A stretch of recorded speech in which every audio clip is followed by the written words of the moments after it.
क्या हो अगर आपकी हर एक ख्वाहिश पूरी हो जाए। सुनने में तो बहुत अच्छा लगता है ना? पर आज हम एक ऐसी कहानी देखने वाले हैं, समय की किताब, जो हमें शायद कुछ और ही सिखाएगी।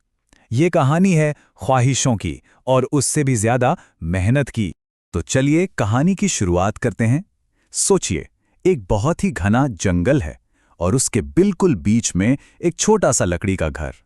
इसी घर में रहती थी दो बहनें। उनकी दुनिया बस मेहनत और उम्मीद से ही चलती थी। तो सबसे पहले ये समझना जरूरी है कि इन बहनों की दुनिया थी कैसी। देखिए, जिंदगी बिल्कुल भी आसान नहीं थी, पर उनकी मेहनत में एक अलग ही बात थी, एक शान थी। तो हुआ ये कि माँ बाप थे नहीं, दुनिया में वो दोनों बिल्कुल अकेली थी। एक घने जंगल में एक छोटा सा लकड़ी का घर, बस यही था उनका ठिकाना। उनका हर दिन का काम क्या था? जंगल से लकड़ी काटना और फिर उसे पास के गांव में जाकर बेचना। बस यही एक तरीका था उनके पास जीने का। सोचिए, हर रोज यही यही उनकी जिंदगी की सच्चाई थी। पर जानते हैं, उनकी जिंदगी में एक बहुत अजीब सा बैलेंस था। एक तरफ तो थी वो हाड़ तोड़ मेहनत, वो थकान, और दूसरी तरफ था एक दूसरे का अटूट साथ। वो एक दूसरे पर पूरी तरह से निर्भर थीं। शायद शायद यही उनकी सबसे बड़ी ताकत थी। इसी सहारे की वजह से वो हर मुश्किल से लड़ जाती थीं। और फिर एक दिन सब कुछ बदल गया। उनकी इस सीधी साधी मेहनत वाली जिंदगी में कुछ जादुई होने वाला था। एक ऐसी खोज जो खतरनाक भी थी। तो हुआ यूं कि एक दिन वो नदी के किनारे अपना काम कर रही थीं, और तभी उन्हें कुछ कुछ बहुत ही अजीब दिखा। एक किताब, एक पुरानी सी किताब जो एक पत्थर पर रखी थी। और सबसे हैरान करने वाली बात, वो बिल्कुल सूखी थी, जैसे जैसे किसी ने उसे सिर्फ उन्हीं के लिए वहां रखा हो। उन्होंने डरते डरते, कांपते हाथों से उस किताब को उठाया और खोला। उसके पहले पन्ने पर सिर्फ एक लाइन लिखी थी, वक्त के बदले हर ख्वाहिश पूरी होगी।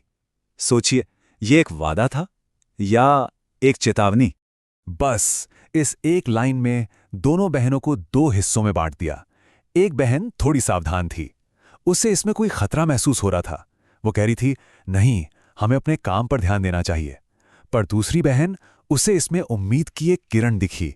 उसने कहा, अरे, बस एक बार आजमाने में हर्जी क्या है? तो एक तरफ थी सावधानी और दूसरी तरफ थी उम्मीद। और जैसा कि अक्सर होता है, उम्मीद जीत गई। पर देखिए, उनकी पहली ख्वाहिश किसी लालच की वजह से नहीं थी। वो बस अपनी मेहनत से थक चुकी थी। तो उन्होंने एक बहुत ही सीधी सादी ख्वाहिश की कि काश ये लकड़ियां अपने आप कट जाएं, ताकि उनकी घंटों की मेहनत बच सके। उनकी ख्वाहिश पूरी तो हो गई, पर उन्हें यह अंदाजा बिल्कुल नहीं था कि इस आराम की, इस आसानी की एक बहुत बड़ी कीमत चुकानी पड़ेगी, एक अनदेखी कीमत। और सच में ऐसा ही हुआ। लकड़ियां कट गईं, पर अब एक नई मुश्किल आ गई। लकड़ियां इतनी ज्यादा थीं कि उन्हें बेचने के लिए दूर दराज के गांव तक ले जाना पड़ रहा था, और इसमें पहले से भी ज्यादा मेहनत लग रही थी। तो एक तरह से पैसे तो ज्यादा मिले, लेकिन साथ ही एक ऐसी थकान भी आई जो उन्होंने पहले कभी महसूस नहीं की थी। ये उस किताब का पहला इशारा था, जिसे वो समझ नहीं पाई। और बस यहीं से वो ढलान शुरू हुई जिस पर वो फिसलती चली गईं। पहले उन्होंने ख्वाहिश की कि खाना पका पकाया मिल जाए, फिर सोचा लकड़ियां कौन ढोएगा, तो एक गधे की ख्वाहिश कर ली। फिर धीरे धीरे गहने, शानदार कपड़े, और आखिरकार एक बहुत बड़ा आलीशान महल। हर एक ख्वाहिश उन्हें मेहनत से दूर और उस किताब पर और ज्यादा निर्भर बनाती जा रही थी। और फिर वो हुआ जिसका उन्हें डर था, या शायद जिसका उन्होंने कभी सोचा भी नहीं था। हर ख्वाहिश के साथ वो बूढ़ी दिखने लगीं। उनकी जवानी जैसे कहीं खोती जा रही थी। और एक दिन जब उन्होंने आईने में देखा तो उन्हें वो भयानक सच समझ आया। वो किताब उनसे कीमत के तौर पर उनका वक्त, उनकी जिंदगी छीन रही थी। अब देखिए, उनके पास सब कुछ था, सच में वो सब कुछ जो वो कभी चाहती थीं। लेकिन उस सब कुछ को पाने की कीमत पर वो खुद को खो चुकी थीं। वो अपनी जवानी, अपनी ताकत, सब कुछ गंवा चुकी थीं।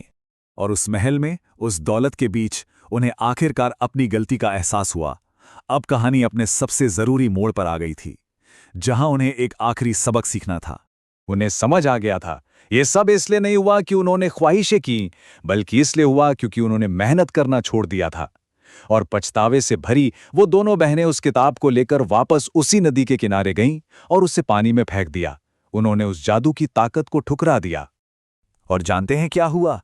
जैसे ही किताब पानी में डूबी, जादू टूट गया। वो महल, वो दौलत, सब कुछ गायब हो गया और वो दोनों बहनें वापस अपनी असली उम्र में लौट आईं। जिंदगी उन्हें एक दूसरा मौका दे रही थी। उस दिन उन्होंने जिंदगी का सबसे बड़ा सबक सीखा, ये कि आसानी का जो लालच होता है ना, वो बहुत महंगा पड़ता है, और जो असली सुकून है वो मेहनत में ही मिलता है। तो ये कहानी हमें एक बहुत ही ज़रूरी सवाल के साथ छोड़ जाती है। एक आसान ज़िंदगी की असली कीमत क्या है? क्या शॉर्टकट हमें सच में हमारी मंजिल तक पहुंचाते हैं, या फिर हमसे कुछ ऐसा छीन लेते हैं जो हर दौलत से ज़्यादा कीमती है? सोचिएगा ज़रूर।